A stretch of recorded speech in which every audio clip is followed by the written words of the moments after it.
So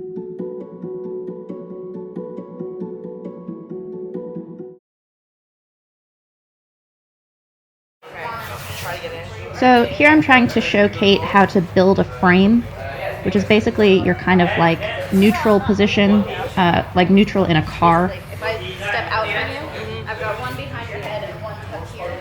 So this is my frame. I put one arm behind the head, and then I use my right arm to kind of control where she's trying to grab from.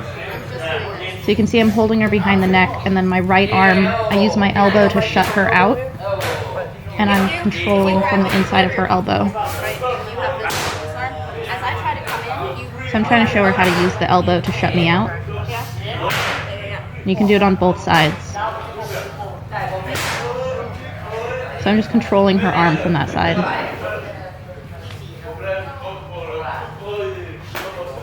So that's my frame right there. The hand behind and then the hand controlling. An easy frame to start with is just behind the head, and you use your head, and then this arm kind of just locks it. So it took me a long time to figure out that using your head as a third appendage is really, really helpful in the clinch. You just lock your wrists because you have your gloves, so it's just wrist to wrist, like that. But this one basically locks that one, and then my head is what makes it suck for you. Yeah? Put it on the other side. So that's just my frame. So just go around. I'm explaining how I use my head in the frame. And Kate heard me say wrist to wrist, but she changes the direction of her hand a couple of times.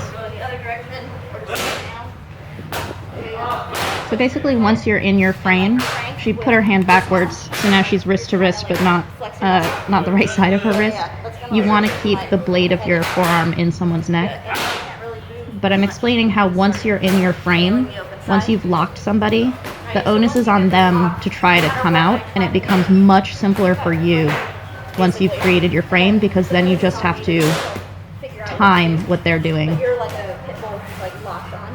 So I said you're like a pit bull that's locked on. So you've basically solved your problem, and then everything is just reading what your opponent is trying to do and kind of snuffing them. Now I've got the frame. So I stole her frame by coming inside. And your job is to try to figure out where to go. So now it's switched roles. Since I'm locked, she has to figure out what to do. All the time. So that's why you want to get the frame first. Yeah? So really push with your head. Third appendage. So she's got a nice shape there, but she wasn't really pushing with her head yet. Pull it around through knees. And you can see that her wrist is still backwards. Don't let me in. So she's supposed to lock me out with that left When I try to come in, elbow. lock me out with the elbow. Yep.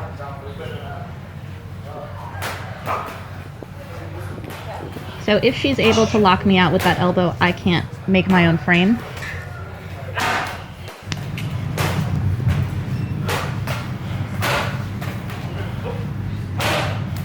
So once you've created your frame, you really want to move in different angles and kind of pull back and off balance your opponent as much as possible.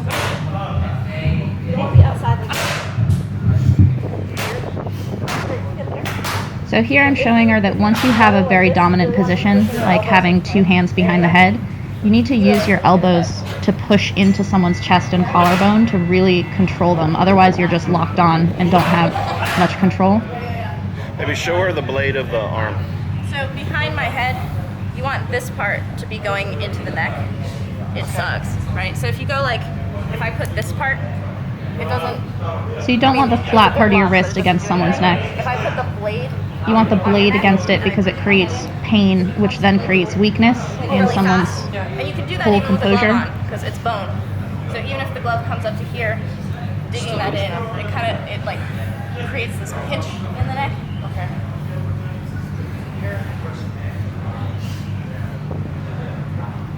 So you need to kind of angle your thumb down a little bit more in order to really get the blade there. And Kate kept putting her left palm facing out. You want to have it wrist to wrist, so your palm should be facing yourself. Like you want to stop me getting in there. And so here I'm showing how even if she's built a frame, people can kind of wiggle their way in. So while people are trying to wiggle their way in, You want to interrupt them by jerking on their head or turning them to the side, basically making it difficult for them to keep trying to get to a better position.